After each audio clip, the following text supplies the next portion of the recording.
माया सोने एना काफिरां नूं कह दिओ, एना काफिरां नूं दस दिओ कयामत तक किसी दी नस्ल बाकी रवे या ना रवे, लेकिन सोने तेरी नस्ल बाकी रहनी है। किसी दी इन्ना आतैना कल कौसर, इसके ऊपर जरा ऊंची आवाज से कहे सुभान अल्लाह। जिस तरह शेर व शायरी और दूसरी चीजें सुन के सुभान अल्लाह कहते हैं, रब का कुरान सुन के भी सुभान अल्लाह कहा करे। एक दफा मैं फिर कहना चाहता हूं ताकि पता चले कि कितना का आप सुनना चाहते हैं। इन्ना आतैना कल कौसर।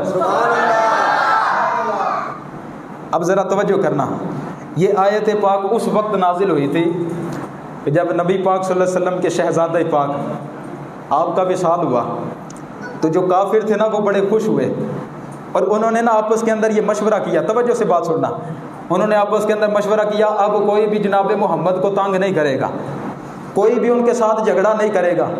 वो कहने लगे नाउज़ बिल्लाह, इनका नस्ब खत्म हो चुका है, जो एक बेटा बाकी था वो भी दुनिया से चला गया है, लिहाजा हमें इनसे झगड़ा करने की कोई ज़रूरत नहीं। जैसे ही इनकी आंखें बंद होंगी, नाउज़ बिल्लाह, इनका नाम लेने वाला कोई नज़र नहीं आएगा, इनका जिक्र करने वाला कोई नज़र नहीं आएगा।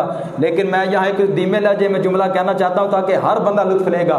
मैंने कहा वो काफिर थे, उनको क्या पता, हम तो उस नबी से बात कर रहे हैं जिस नबी के सदके से रब तआला ने सारी कायनात बनाई है, जिस नबी के सदके से रब तआला ने सारी कायनात बनाई है। आकर ना काफिर ताना देने लगे, कहने लगे या मोहम्मद, तुम्हारा जो एक बेटा बाकी था वो भी दुनिया से चला गया है, अब तुम्हारा नस्ब खत्म हो चुका है, नस्ल खत्म हो चुकी है। रब ताला अपनी कुदरत कामिला से ये मंजर देख रहा था। रब ताला ने जनाब जिब्रील को भेजा, फरमाया जिब्रील जाओ मेरे महबूब की बारगाह के अंदर और मेरे महबूब के लिए पैगाम लेकर जाओ कि सोने रब फरमा रहे हैं इन्ना आतैना कल कौसर। सादा जब मफहूम तुहाडे सामने रखना चाहना ताकि हर बंदे को समझ आए। रब ताला ने फरमाया सोने असी तुहानू जो कुछ भी दिता वे बेशुमार दिता वे, जो कुछ भी दिया है बेशुमार दिया है, कसीर दिया है, थोड़ा नहीं दिया। रब ताला ये मंजर देख रहा था, जनाब जिब्रील को भेजा। जब जनाब जिब्रील ने मुस्तफ़ा करीम अलैहिस्सलाम आपकी बारगाह के अंदर ये पैगाम भेजा, अगला जो जुमला कहने लगा हो ये जुमला दिल की तख्ती पे नोट करना और आपकी सुभान अल्लाह बताएगी आपको कितना लुत्फ आया है। हजरत जनाब जिब्रील मुस्तफ़ा की बारगाह के अंदर अर्ज करते हैं या रसूल अल्लाह, रब ताला फरमा रहा है कि हमने आपको जो कुछ दिया है कसीर दिया है, बेशुमार दिया है। फरमाया सोनिया एना काफिरां नूं कह दिओ, एना काफिरां नूं दस दिओ कयामत तक किसी दी नस्ल बाकी रवे या ना रवे, लेकिन सोनिया तेरी नस्ल बाकी रहनी है। किसी दी नस्ल बाकी रवे या ना रवे, लेकिन सोनिया तेरी नस्ल बाकी रहनी है। अब यहाँ एक ज़हन के अंदर ना सवाल पैदा होता है कि यार जब बेटा ही दुनिया से चला गया है तो फिर नस्ब कैसे चलेगा आगे? जब बेटा ही दुनिया से चला गया है तो फिर नस्ल कैसे आगे बढ़ेगी?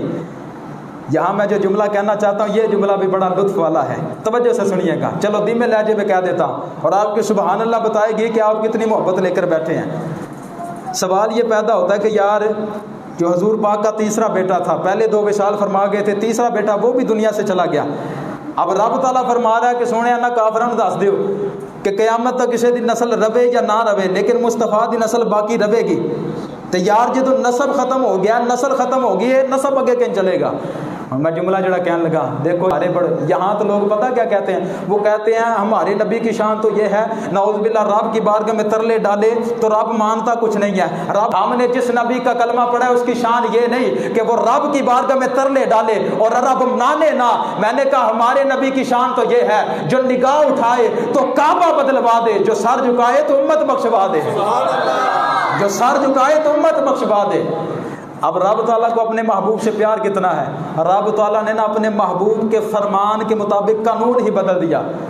कानून क्या था कि जब बेटे खत्म हो गए नस्ब नहीं आगे चल सकता, लेकिन रब ताला के प्यारे महबूब ने फरमाया ओए दुनिया वालों सुन लो, सारी दुनिया के नस्ब बेटे से चलते हैं, मुझ मोहम्मद का नस्ब मेरी बेटी फातिमा से चलेगा, मुझ मोहम्मद का नस्ब मेरी बेटी फातिमा से चलेगा।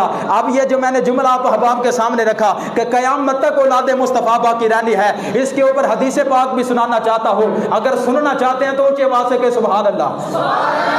یہ بات یاد رکھنا، مصطفیٰ کریم علیہ الصلوۃ والسلام آپ نے جو کچھ بھی فرمایا ہے اپنی طرف سے نہیں فرمایا، بلکہ رب کا قرآن کہتا ہے وما ينطق عن الهوى ان هو الا وحی یوحى کہ محبوب جدو بولدا ہے تے اپنی مرضی نہ نہیں بولدا، رب دی مرضی نہ بولدا وے، رب دی مرضی نہ بولدا ہے۔ اسے واسطے تے پیر میرے علی شاہ نے آکھیا نا، فرمایا او دے رتبے نہ کوئی تولے، کیڑا او دی ریس کرے جدے منہ وچ رب بولے، کیڑا او دی ریس کرے جدے منہ وچ رب بولے۔ اب دوستان نے محتشم ذرا توجہ کیجئے گا، جو حدیث پاک آپ احباب کے سامنے رکھنے لگا ہوں، نبی پاک صلی اللہ علیہ وسلم نے فرمایا النجوم امان لأہل السماء، فرمایا یہ جو آسمان کے ستارے نا، ستارے یہ آسمان والوں کے لیے باعث امن ہیں، یہ آسمان والوں کے لیے باعث خیر ہیں۔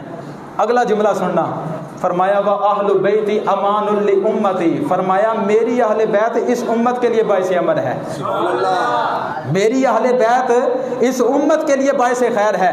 یعنی نتیجہ کیا نکلا؟ نتیجہ یہ نکلا کہ جناب محمد مصطفیٰ نے فرمایا یہ جو آسمان کے ستارے ہیں ان کی وجہ سے آسمان والے خیر سے رہ رہے ہیں، اور یہ جو زمین والے ہیں یہ میری آل کی وجہ سے رہ رہے ہیں۔ اب جو جملہ کہنے لگا ہوں یہ جملہ دل کی تختی پہ نوٹ کرنا اور اس جملے کا لطف لینا۔ میں نے کہا مصطفیٰ کریم علیہ الصلوۃ والسلام آپ نے فرما دیا وہ جب تک آسمان کے اندر ستارے ہیں آسمان کو کچھ نہیں ہوگا، اور جب تک اس امت کے اندر مصطفیٰ کی آل ہے اس امت کو کچھ نہیں ہوگا، اس امت کو کچھ نہیں ہوگا۔ اب ستاروں کے حوالے سے بات چلی ہے تو چلو ایک حدیث پاک اور ساتھ ملا لیتا ہوں۔ اگلی حدیث پاک سنیے، نبی پاک صلی اللہ علیہ وسلم نے فرمایا اصحابی کالنجوم، میرے صحابہ ستاروں کی مانند ہیں۔ یار اگر آپ سننا چاہتے ہیں تو اونچی آواز سے کہ سبحان اللہ۔ نبی پاک صلی اللہ علیہ وسلم نے فرمایا اصحابی کالنجوم، فرمایا میرے صحابہ ستاروں کی مانند ہیں، میرے صحابہ ستاروں کی مانند ہے۔ فَبِأَيِّهِمْ اقْتَدَيْتُمْ مُهْتَدَيْتُمْ، فرمایا جڑا اینا وچوں کسے ایک دی بھی پیروی کرے گا وہ سیدھے رستے تے آ جائے گا، جو ان میں سے ایک کی بھی پیروی کرے گا وہ فلاح پا جائے گا، کامیاب ہو جائے گا۔ اب یہاں جو نتیجہ دینے لگا ہوں اس کو آپ نے بڑی محبت کے ساتھ سننا ہے۔ نتیجہ کیا ہے؟ نتیجہ یہ ہے کہ پچھلے فرمان کے اندر نبی پاک صلی اللہ علیہ وسلم نے فرمایا کہ یہ جو آسمان کے ستارے ہیں یہ آسمان والوں کے لیے باعث خیر ہیں۔ یہاں فرمایا کہ میرے جو صحابہ ہیں وہ آسمان کے ستاروں کی مانند ہے۔ تو نتیجہ کیا نکلتا ہے؟ دھیمے لہجے میں کہہ دیتا ہوں، توجہ کے ساتھ سنیے گا اور اس جملے کا لطف لینا۔ میں نے کہا نتیجہ یہ نکلتا ہے کہ آسمان دی تاریاں نال خیر ہے، زمین تے محمد دے صحابہ نال خیر ہے۔ آسمان دی تاریاں نال خیر ہے، زمین تے محمد دے صحابہ نال خیر ہے۔ ہن دیکھو نا اسی آل دے بھی نوکر ہاں، صحاب دے بھی نوکر ہاں۔ میں